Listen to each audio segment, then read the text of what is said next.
27 ডিসেম্বৰ 2024 আমি আজি 22তম পদ্মশ্ৰী প্ৰতিমা পাণ্ডে বৰুৱা বাইদেউৰ মৃত্যু বাৰ্ষিকী উদযাপন কৰিলোঁ। এই স্বাগতে আমি নামনি অসমৰ কেইজন আগশাৰী শিল্পী সমাজ আমি লগ পাইছোঁ। তেখেতৰ লগত আমি প্ৰথমে পৰিচয় কৰাই দিছোঁ। আমাৰ মাজত আছে আমিনুৰ ইছলাম।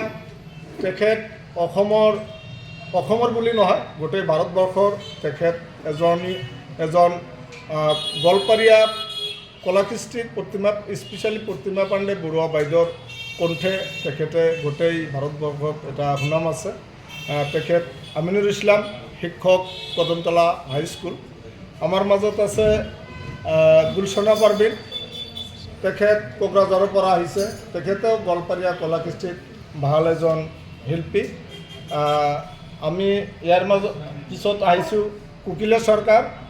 আপোনালোকে জানে কুকিলা চৰকাৰ অসমৰ ভিতৰত এজনী গোৱালপাৰীয়া কলাকৃষ্টিৰ নামী শিল্পী। আমাৰ মাজত আৰু এজনী শিল্পী আছে ৰাবিয়া চৰকাৰ, সকলোৰে পৰিচিত গোৱালপাৰীয়া কলাকৃষ্টি, তেখেতেও এজনী নামী শিল্পী। আমি প্ৰথমে পৰিচয়টো কৰাই দিছোঁ।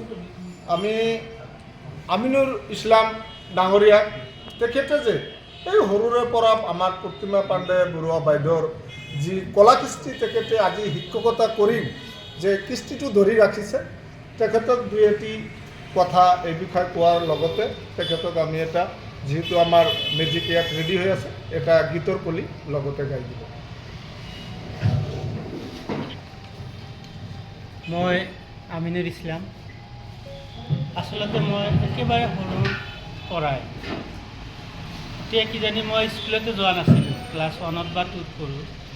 সেই সময়ত আমি পদ্মশ্ৰী প্ৰতিমা পাণ্ডে বৰুৱা বাইদেউৰ গীতবোৰ মাইকৰ যোগেদি শুনিছিলোঁ।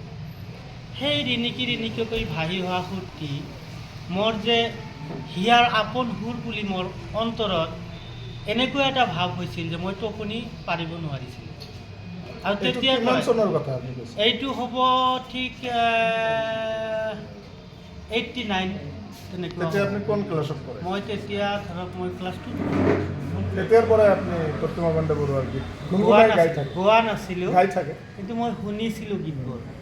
শুনাৰ পিছত আচলতে প্ৰতিমা পাণ্ডে বাইদেউ বিলাসীবাদ এখন প্ৰগ্ৰামত আহিছিল ফাংচনত। তাতে মোৰ ঘৰত কাম কৰা এজন মানুহ, তাৰ নাম আছিল কুৰবান আলী। তেখেতে কৈছে আজি গীত শুনিব যা। এতিয়া মই তাৰ লগত সেই নদী পাৰ হয় সৰু অৱস্থাত আহিলোঁ। অহাৰ পিছত বাইদেউৰ গীতবোৰ মাইকত শুনি আছোঁ, দেখি আছোঁ। দেখাৰ পিছত মই ঘৰত উভতি গ'লোঁ। যোৱাৰ পিছত পিছদিনাখনে মই এটা গীত গুণগুণাই গাই আছোঁ। এতিয়া সেই কুৰবান আলীয়ে কৈছিল যে সেই মানুহজনী কোন আছিল মই নাজানো, কিন্তু তাই যেনেকৈ গীত গাইছে তোৰ গীতটো তেনেকুৱাই দিছে। এইটো মোৰ প্ৰথম প্ৰেৰণা। সেই কুৰবান আলীয়ে আপোনাক প্ৰেৰণা দিছিল। মই ঘৰত কাম কৰা মানুহ। তাৰপিছত কোনটো গীত আপোনাৰ সেইটো আছিল মানে কলি এটা গাই দিলে হ'ল। সেইটো আছিল কৈ দিয়ক, মানে একবাৰ হৰি বলমন দক্ষিণা, আমাৰ প্ৰথম গীত।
Rama